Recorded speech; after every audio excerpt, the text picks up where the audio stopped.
Hi everybody, and welcome back once again to my channel. I'm John. This is my channel, John's Rockin' Vinyl 77.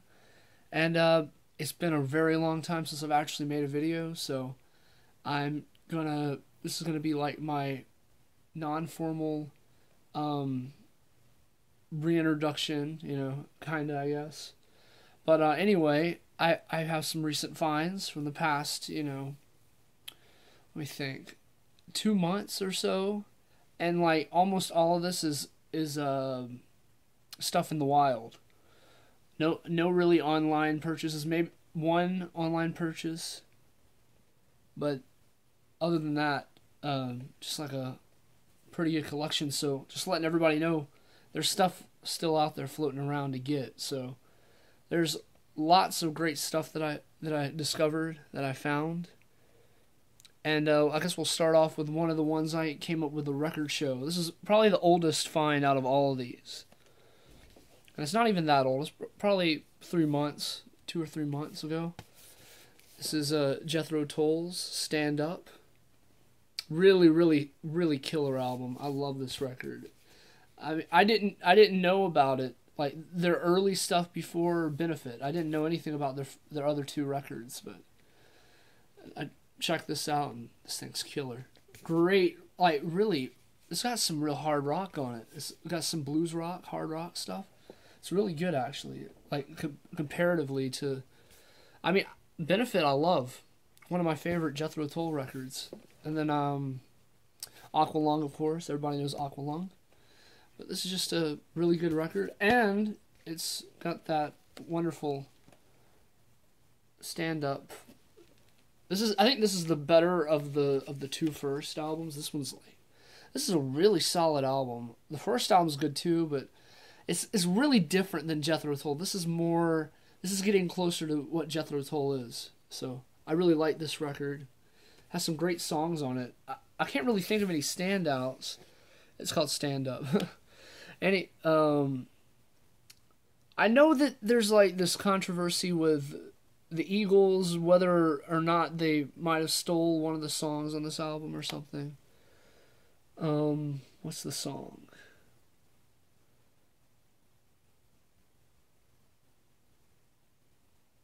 I want to say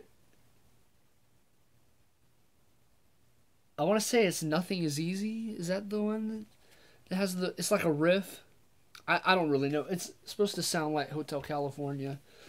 And that's where they got the idea from, supposedly. But anyway, I just want to keep showing you guys new stuff. I don't want to keep, talking. So here's another really killer find. This was just like, I literally found this like a week ago. Here it is. The Yardbirds, Over, Under, Sideways, Down, original first pressing on Epic. It's a stereo copy. It has someone's name written on it. Jones, yeah. And then it has some little bit seam wear on the top. It's not too bad. It's not too bad. A little bit. On the bottom, it's nice. Nice and solid. No seam wear there. Really good. Binding looks nice.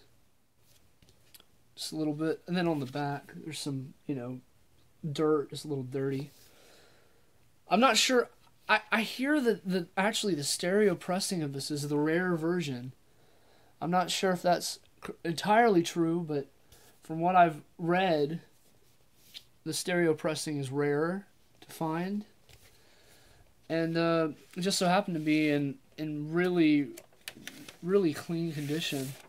I mean, it's not mint to say. I mean, it's a solid VG Plus though. It's really clean. It's got some light scratches, nothing too heavy on it. VG Plus. That's what I rate it as, at least. And then, what else I have? Well, this is kind of going to be an escalating video. It's going to build up. I like that. I like the idea of, like, saving my best for last, even though it's all really good stuff. I feel like there's something in this video for everyone. There's some psych stuff. There's some garage rock. Just regular rock, classic rock, prog, all kinds of stuff. This is a really, really awesome find. In my last video I made, I found a copy of Free, and it was really nice. But this one, you know, just so happened to pop up a while later. Here's a Free Fire and Water with the hype sticker still in the shrink wrap. Really nice. This was one I just so happened to come across for a couple bucks. It wasn't real bad. The condition's nice. It's about the same as the other one it was in. The other one wasn't dead mint, I don't think. This is a VG++, excellent condition. Yeah, for sure. A really cool album. Everybody knows it. It's a classic by now, you know. Anyway, got some more stuff going on. Let's see what's next. Yeah, let's show that. Okay, this is getting into the kind of psych territory. It's not really traditionally psych. It's more like soul kind of funk kind of psychedelic rock, but it's like all together, and blues. It's like all together.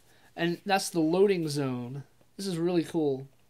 This is actually pretty rare to find. Like, and this is something I found in the wild with like a couple other kind of psych related albums, and I'll show those in probably next actually.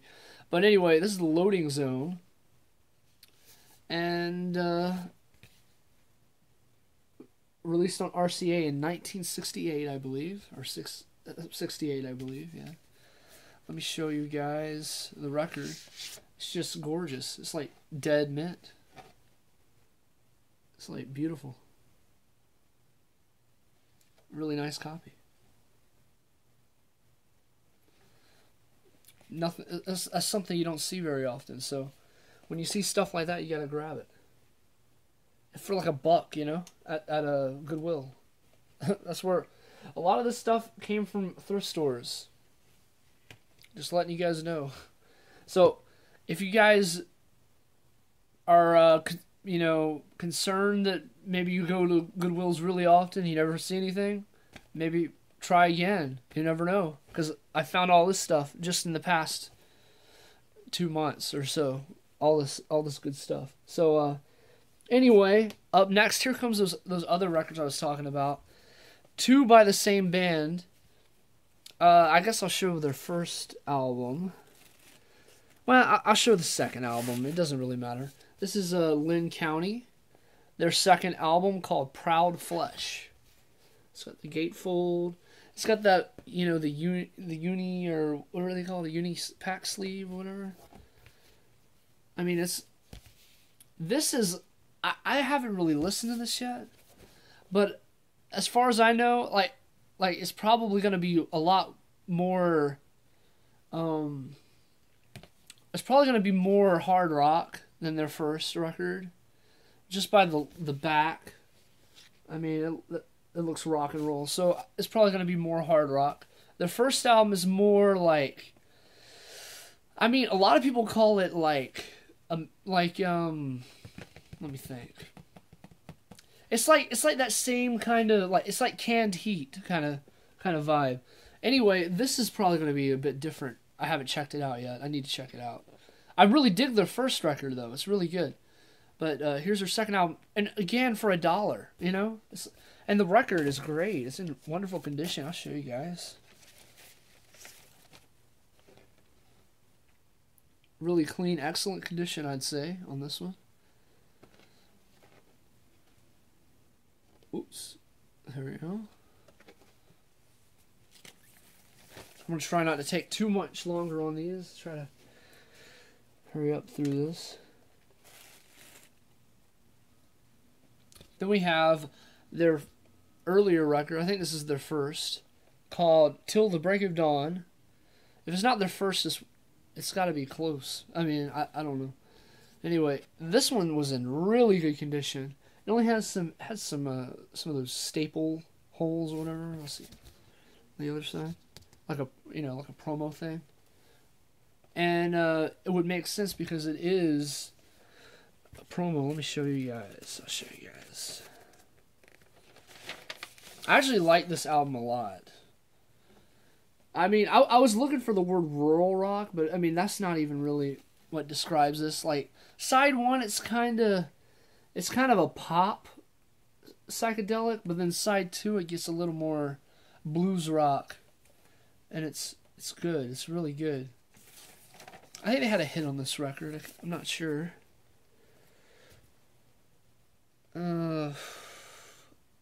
I think probably on the first side if there's one on this record. Anyway, yeah, that was Lin County. I really dug that second side. Some blues rock on that. And this is a really cool find. There's quite a few imports in this, and the last few will be imports. This is going to be a sneak preview of the next few. This is Wishbone Ash's debut album. And what's so special about it?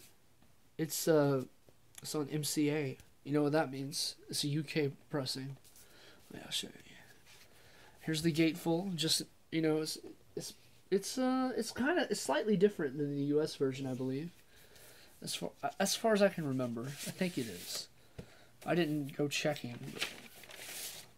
Anyway, this isn't the first pressing, but it's a second pressing, or early second pressing from 1972 on MCA.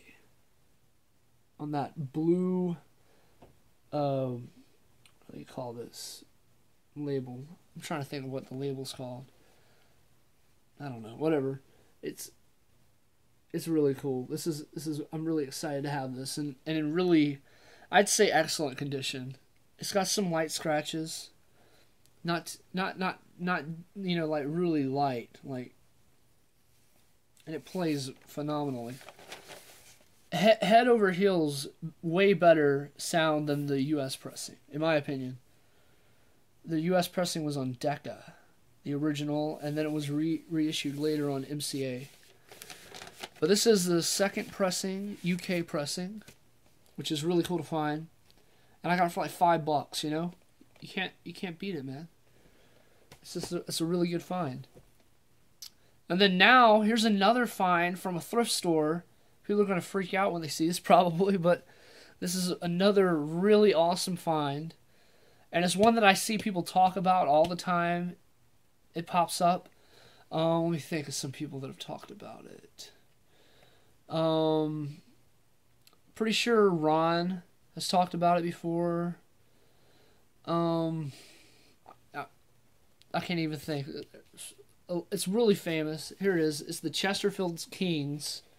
Here are the Chesterfield Kings. And this is their first record, I believe, from 1982. It's an original pressing. And I found it for $1 at the thrift store. And I was pretty blown away when I saw this. This was actually found with the Yardbirds, which makes sense, the garagey kind of flavor going on. And I'll show you guys the record itself. Let's see if I can get it out real easily.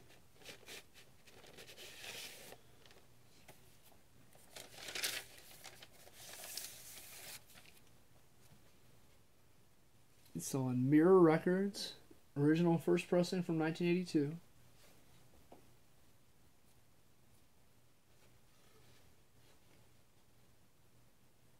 Really, really cool album. Really cool stuff. A bit garagey. It's that garage revival thing. They're one of the more famous of the garage revival bands. This isn't super rare, but I mean, it's rare to find at a thrift store, so I'll take what I can get, you know?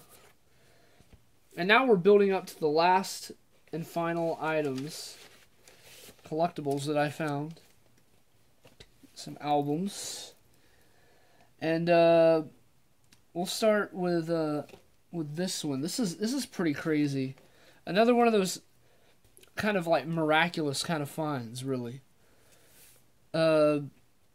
Just so happened to come across an auction online. This is one of the things I did find online, and they had a bunch of different records, and like a lot, and they didn't really have specifics on like the condition. So when I saw what this was, I knew I had to get it if I could get it for the right price, and here it is. Black Sabbath's original debut album. This is an original first pressing. It has some of that peeling going on, you know, that wear that those import sleeves usually have. You open it up. There's the gatefold, original gatefold. US version didn't have the gatefold. And also, the US version didn't have a song one. It didn't have the cover song. What is it? Evil Woman. It didn't have that. That's a song by Crow. Yeah. Anyway, this is an original German pressing. I don't know if I said that. I might have said that. And just like really, really nice condition. There's a little issue on this side of the label, but other than that, it's like really excellent condition. Like, it's really nice. I was so shocked when I got this. It was in excellent condition. Original first pressing. Doesn't get much better than that, man. On the Vertigo Swirl label, of course, you know. I mean, it's amazing that I even have this. This has survived, you know, being imported and in somebody's garage possibly for 30 years or something. I mean, it's really a miracle that I have it. Something I'm really happy to add to the collection. And then last but definitely not least, this is another one of those crazy finds. This was actually in the wild. I found it at an antique store for a couple of bucks. And this is crazy. I guess they thought it was a US pressing or something. I have no idea. But this is really an insane find. And I'm like, you know, like, I can't speak because of it. I'm like, anyway, here it is. Here's Traffic's Mr. Fantasy record from 1967. Late 1967. And look at that. Mono. Isn't that crazy? I was shocked. Like, I was so blown out of my mind. It's an original mono pressing. Got this for a couple of bucks, man. That was like $4.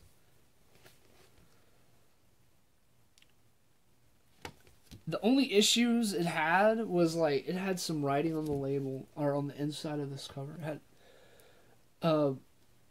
right here, there it is. JC, yeah. And then, the piece of resistance, the actual record itself. This also had the name written on the label for some reason, unfortunately, but it's in really good condition. It's in VG Plus condition. It's worth that all day long. It might. I mean, I think it. Like side 2 over here. This thing's gonna play excellent. This thing's great. Side A has a few more scratches on it, so I'd say side A is VG Plus and side B is excellent condition. Just really nice labels. Let's see this side. This is the side that doesn't have. Well, there we go. That about wraps it up. Until next time, I will make more videos this time. And thanks for all the new subscribers and everything. And I know it's been almost a year since I made a video, but I hope you guys enjoy this. And talk to you guys later. Peace out.